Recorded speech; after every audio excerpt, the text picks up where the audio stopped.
في قلب الصحراء، واقف بقاله أكتر من 4500 سنة ورافض يتكلم ويبوح بأسراره وخباياه. الهرم الأكبر، المبنى الوحيد اللي فضل من عجائب الدنيا السبعة القديمة.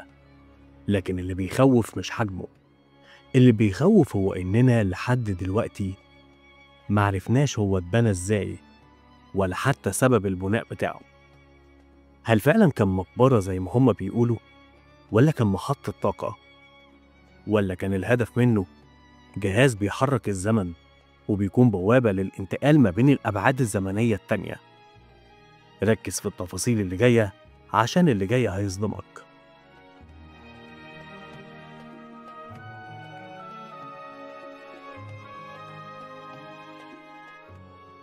الهرم الأكبر هو معجزة هندسية بكل المقاييس. اتبنى ب2.3 مليون حجر.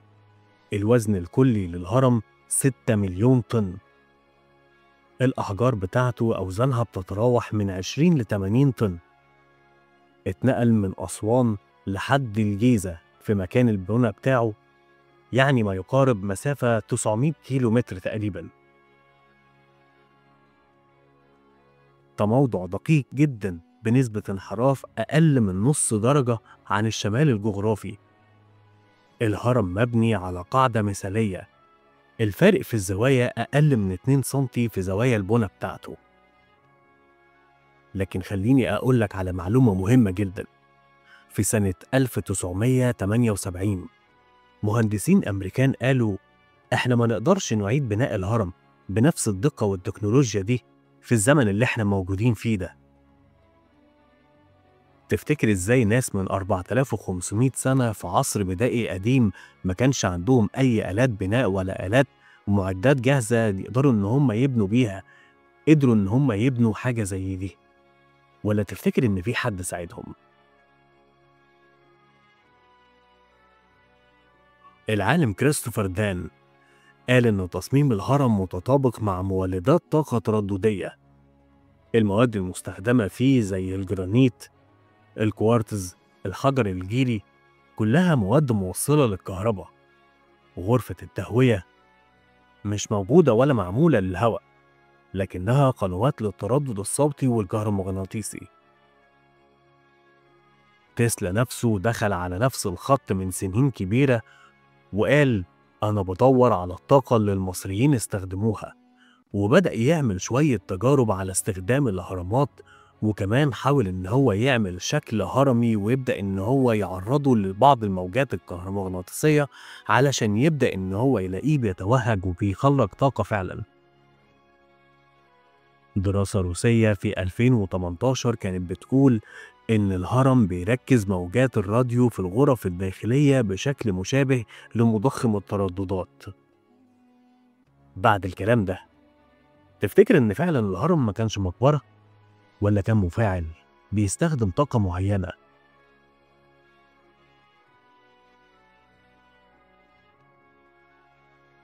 أما عن الأبعاد الفلكية فخليني أقولك إن الأهرامات الثلاثة متطابقة بدقة جدا مع حزام أوريون. الكهنة المصريين قالوا الفرعون بيصعد إلى نجم سحد بعد الموت، اللي هو أصلا مجموعة نجوم أو حزام أوريون. أنفاق داخل الهرم متجهة نحو كوكبة أوريون والنجم القطبي. ممر سري تم اكتشافه في 2023 بطول 9 متر، ما بيوديش لأي مكان معروف، ومفيش حد عارف الممر ده بيبدأ منين وبينتهي فين. بعض النظريات الحديثة بتقول إن في احتمال إن الهرم كان جهاز ملاحة نجمية أو بوابة عبور الروح للفضاء. تفتكر المصريين هل كانوا فعلا بيتواصلوا مع حضارات تانية، ولا بيعدوا بأرواحهم لمكان تاني أو حاجة تانية أكبر؟ الحاجة الغريبة واللي أغرب من كده، غرفة الملك ما فيهاش أي نقوش ولا توابيت ولا زخارف زي ما هو معتاد دايما في غرف الدفن الخاصة بأي ملوك تانيين.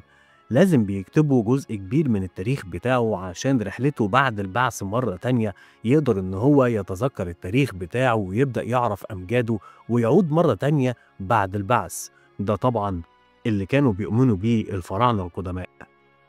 خليني أقولك إن غرفة الملك ما كانش موجود فيها أي حاجة من المعتاد اللي إحنا بنلاقيها في الغرف الخاصة بالدفن زي ما بنفتح المقابر التانية وبنشوفها. التردد الصوتي ثابت جدا داخل الغرفة دي عند مقدار 110 هرتز، نفس تردد دماغ الإنسان في لحظات التأمل العميق. اللي أغرب إن الهواء بيتجدد جوه الغرفة دي رغم إن الغرفة مقفولة تماما. غريبة مش كده؟ دراسة في 2025 من جامعة باريس كانت بتقول إن المجال الصوتي داخل الغرفة بيأثر على المراكز العاطفية في الدماغ زي ما يكون علاج بالطاقة. تفتكر إن الغرفة بتاعت الدفن اللي بيقولوا عليها موجودة دلوقتي هي مكان للتواصل مع الوعي ولا مدخل لعالم داخلي إحنا أصلا مش شايفينه؟ اللي أغرب من كده لما دخلوا وكشفوا ما لقوش أي موميا موجودة جوه الهرم الأكبر. النصوص على جدران المعابد بتقول رحلة الروح إلى الدوامة السماوية. الهرم اتبنى في اتجاه نجوم محددة مش مواقع دينية أرضية. يبقى الموضوع هنا ما كانش موضوع خاص بالجسد، ده كان وعي وطاقة خلود الفراعنة كانوا بيدوروا عليها أو فعلا بيستخدموها.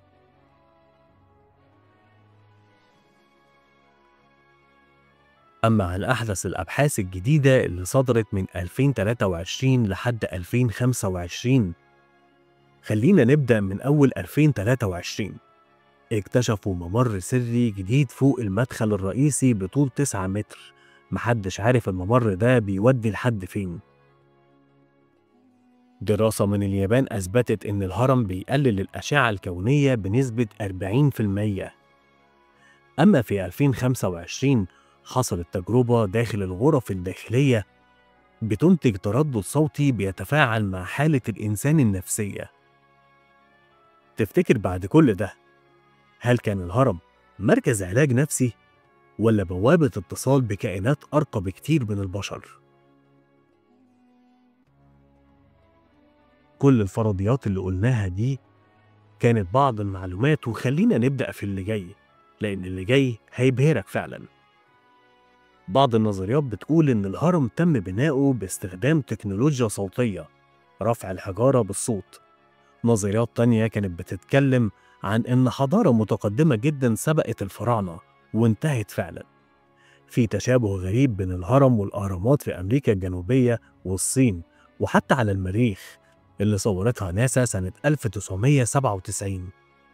السؤال هنا، هل الهرم اتبنى فعلا من حضارة بشرية ولا كان فيه مساعدة من كيان تاني؟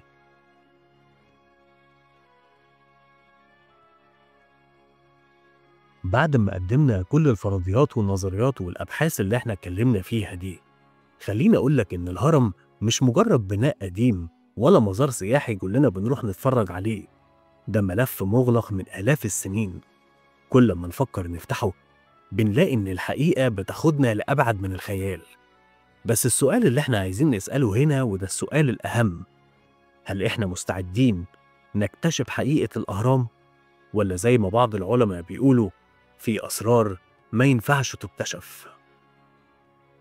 لو عجبك الفيديو شرفنا برأيك في الكومنت، وخليك فاكر الهرم مش بيخبي أسرار، لكن للأسف إحنا اللي مش قادرين نسمعها ولا نفهمها وكمان خايفين نوصل لها.